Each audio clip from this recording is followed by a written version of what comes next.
Lena Vargas opened her bakery in Pasadena 2 years ago. By April of this year, after 18 straight months of 5-star reviews, the bakery's Google listing dropped from a 4.9 to a 2.8 in a single weekend. She refreshed the page and watched it happen, almost in real time. 87 new 1-star reviews, all posted within 36 hours, all from accounts she had never heard of. The reviews complained about hair in the croissants, mold on the bread, rude staff who did not exist. The complaints were detailed. They referenced her shop layout. They named specific employees by first name. Lena cried in her car, then she called her brother, who is a programmer. He looked at the reviewer accounts and laughed in the way you laugh when something is too obviously bad to be real. Every one of the 87 reviewers had been created in the last 6 weeks. Every one of them had identical posting patterns. Every one of them was an AI. Somebody had paid roughly $400 on a Telegram channel to bury her business, and that somebody, almost certainly, was the new bakery that opened 3 blocks away. This is the AI comment farm industry, the cheapest, fastest, most effective form of sabotage that has ever existed, and it is now running against small businesses, political candidates, public figures, and entire elections around the clock, at a scale most people cannot comprehend. The business of synthetic engagement used to be slow and expensive. You hired humans in Manila or Dhaka, paid them $8 a day, gave them scripts, and hoped the language was passable. The accounts looked obviously fake. The reviews read like translation. Platforms could spot it. Now it takes a single operator with a $1,000 laptop and an OpenAI key to spin up 10,000 believable personas, each with a unique posting history, a unique voice, a unique opinion on football and local politics, and a coordinated ability to swarm any target on command. The pricing on the underground market is brutal. 1,000 AI-generated 1-star reviews of a competitor's business. About $350. 10,000 pro-candidate comments on TikTok in a week. About 1,200. A coordinated trending topic with believable conversation between thousands of synthetic accounts, sustained for 48 hours. Roughly 15,000. For context, $15,000 is less than what a single broadcast TV ad cost in 1985. It is the cheapest mass persuasion in human history. The operators are scattered across the same handful of cities you would expect. There is a major cluster in Manila, old click farm operators who pivoted hard when ChatGPT shipped. There is a Lagos cluster that grew out of the West African scam scene. Eastern European rings, often run out of Chisinau or Tbilisi, specialize in political work for Western clients. And there is a growing American cohort of solo operators, usually men in their late 20s, often with computer science degrees, who run boutique comment farms out of bedrooms in Austin or Phoenix and charge premium prices for white-label work that the buyer can plausibly deny. The biggest of these operators are now pulling in 7 figures a year.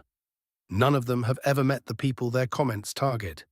The technology stack is unglamorous and terrifying. The operator buys aged social media accounts on a private market, accounts with 2 or 3 years of real human posting history, sold by their original owners or harvested from breached password dumps. These accounts cost between $15 and $80 each, depending on platform and follower count.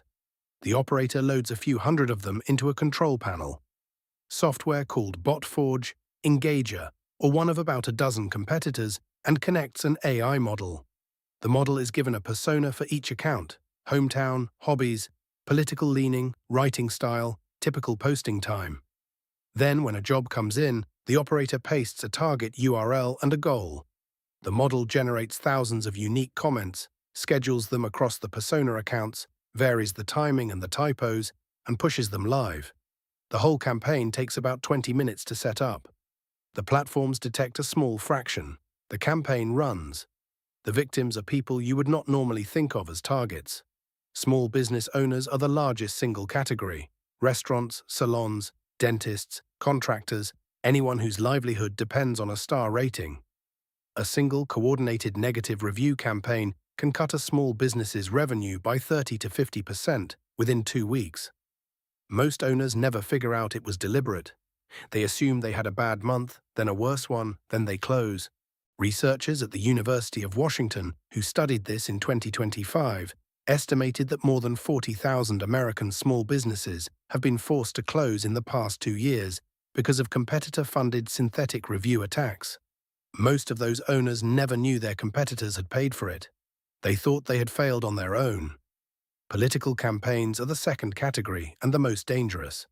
In a 2025 city council race in Aurora, Colorado, an incumbent who had served 3 quiet terms lost by 400 votes after a 6-week wave of TikTok and Nextdoor comments accused him of corruption, of land deals with a developer who did not exist, of harassment claims that nobody could trace to a real complainant. Reporters at the Aurora Sentinel later confirmed that more than 90% of the comments pushing the story had come from accounts created within the previous 90 days, with posting patterns consistent with a single comment farm operating out of Manila. The opposition candidate denied any knowledge of who had paid for it. The Federal Election Commission opened an inquiry. It went nowhere. The incumbent was already out of office, and a new district map was already drawn around the result. The larger pattern is harder to see because it is so cheap and so distributed. National elections in 3 different countries last year showed measurable shifts in voter intent, driven by synthetic comment surges in the final 2 weeks. A Brazilian race for governor in Bahia, a parliamentary seat in Indonesia, a referendum in Romania. In each case, after-the-fact forensic analysis showed that between 20 and 40% of the comment volume on the deciding issues in the final stretch came from accounts that did not exist as humans. The campaigns that benefited deny any involvement. The platforms remove the accounts after the votes are counted. Nothing reverses the outcome.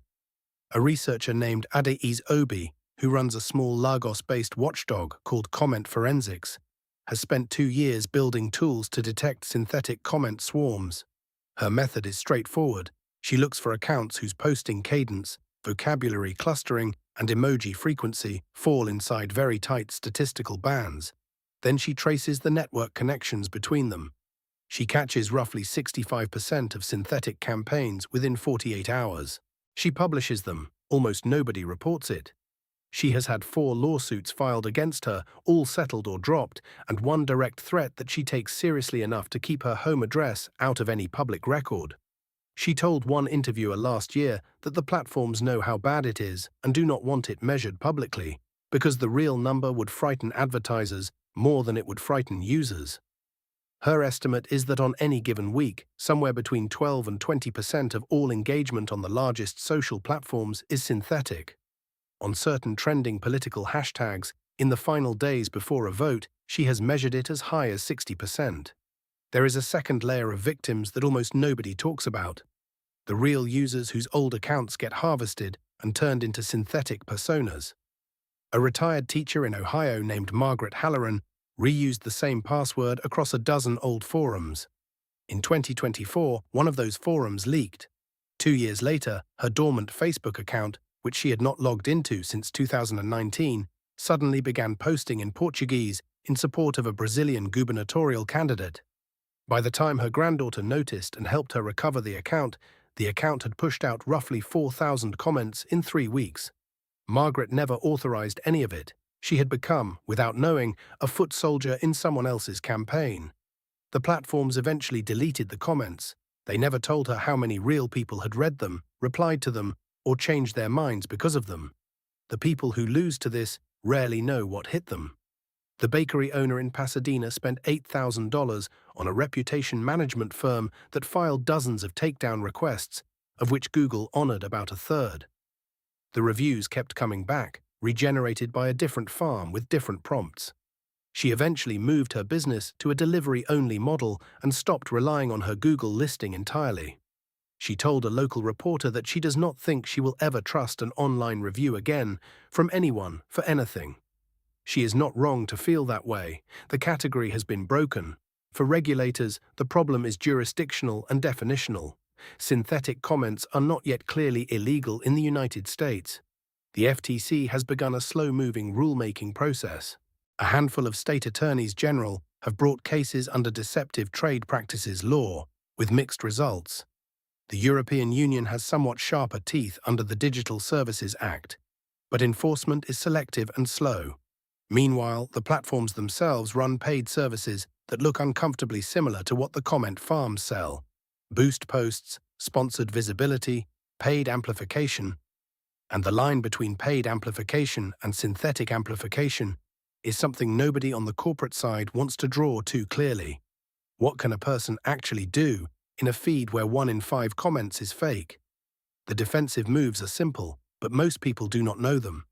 Treat any sudden negative review pile-on as potentially coordinated, especially on a previously well-rated small business. Look at reviewer profile age and posting variety before believing it. Treat any political account that has been active for less than 6 months and posts almost exclusively on one issue as a possible synthetic asset. Treat any viral trend where the comments are weirdly uniform in tone as engineered.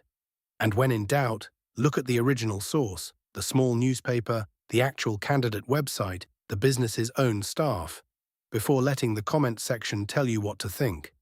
Comment sections in 2026 are no longer a sample of public opinion.